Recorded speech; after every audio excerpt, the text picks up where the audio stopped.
వరకు మీరు 30-40 ఇయర్స్లో ఇక్కడ మీరు చేశారు. సో మరి నెక్స్ట్ ఏ విధంగా ఉండిపోతుంది మీ ఎక్సెల్ ప్లాన్? ఇప్పుడు ఆల్రెడీ పెద్దలు అందరు చెప్పారు మా బాధలన్నీ. మేమంతా ఈ హెచ్సిటీ ప్రాజెక్ట్కి ఏమీ అపోస్ట్ అయితే కాదు. ఇప్పుడు మీరు చూడండి, హెచ్సిటీ ఫేజ్ 1 రోడ్ నెంబర్ 2లో వస్తుంది. అది సింపుల్గా మీడియంకి 2 సైడ్స్ తీసుకుంటున్నారు. అదే ఫేజ్ 2ది ఇది రోడ్ నెంబర్ 92 వస్తుంది. అది ఓన్లీ 1 సైడ్ తీసుకుంటున్నారు. ఆ 1 సైడ్ తీసుకునేటప్పుడు మా అందరు ప్రాపర్టీస్ టోటల్గా బిల్డింగ్స్ ఎఫెక్ట్ అవుతున్నాయి. మాకు బ్యాలెన్స్ ల్యాండ్ ఉన్న ఆ ప్రాపర్టీ లిటరల్ వాల్యూ నిల్. సో దానికి కంపెన్సేషన్ ఏం ఆఫర్ చేస్తారనేది ఇప్పటి వరకు ఎవరికి తెలియదు. మాలో ఎవరికి కూడా కంపెన్సేషన్ ఇది అని చెప్పి క్లియర్గా వాళ్ళు డిస్కస్ చేసింది లేదు. ఇన్ఫ్యాక్ట్ మొదటి నుంచి మా సీనియర్స్ ప్రెసిడెంట్ గారు అందరు చెప్పినట్టుగా మమ్మల్ని జిహెచ్ఎంసీ వాళ్ళు లిటరల్గా బుల్డోజ్ చేయటం అన్నమాట ఇక్కడ రెసిడెన్స్ని. మమ్మల్ని కన్సెంట్ లేదు, పాడు లేదు.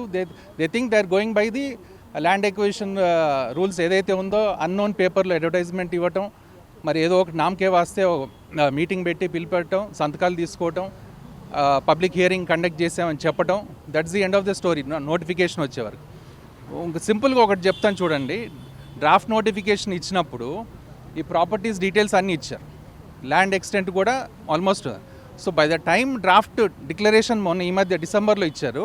డ్రాఫ్ట్ డిక్లరేషన్ ఇచ్చినప్పుడు డీటెయిల్స్ ఏముండాలి? ఎనీ లాజికల్ పర్సన్, ఎనీబడి, మీరు ఎక్కడ ఇండియాలో ఎక్కడైనా చూడండి, డ్రాఫ్ట్ నోటిఫికేషన్లో ఏదైతే వేకెంట్ పెట్టారో స్ట్రక్చర్స్ కానీ ప్రాపర్టీస్ ఉంటాయో అప్పుడు ఓపెన్ వేకెంట్ పెట్టారు. డ్రాఫ్ట్ డిక్లరేషన్ ఇచ్చినప్పుడు కంపల్సరీగా ఆ land details, owner details, square yards and దాంట్లో ప్రాపర్టీలు ఏమేమి ఉందో ఇవ్వాలి.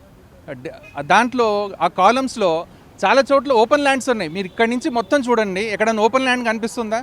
హార్డ్లీ 90% అన్ని బిల్డింగ్స్ ఉన్నాయి. మేబీ 10% ఓపెన్ ల్యాండ్ ఉంది. అన్నిట్లో ఓపెన్ ల్యాండ్ అని పెట్టారు. వెరీ ఫ్యూలో స్ట్రక్చర్స్ పెట్టారు. మా ఎగ్జాంపుల్ నా ప్రాపర్టీ తీసుకుంటాను.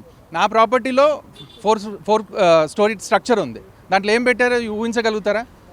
షెడ్ అని రాశారు. మేడం దాంట్లో ఏమని రాశారు? ఓపెన్ ల్యాండ్ అని రాశారు, హాస్పిటల్ అని. సో ఇలా ఎంత అవతవకలంటే లిటరల్లీ జిహెచ్ఎంసీ వాళ్ళు ఎట్లా బ్రెయిన్ యూజ్ చేస్తారు. I mean I shouldn't tell about them like this, but వాళ్ళు ఎట్లా ఆలోచించి ఇలా చేస్తున్నారో అర్థం కావట్లేదు.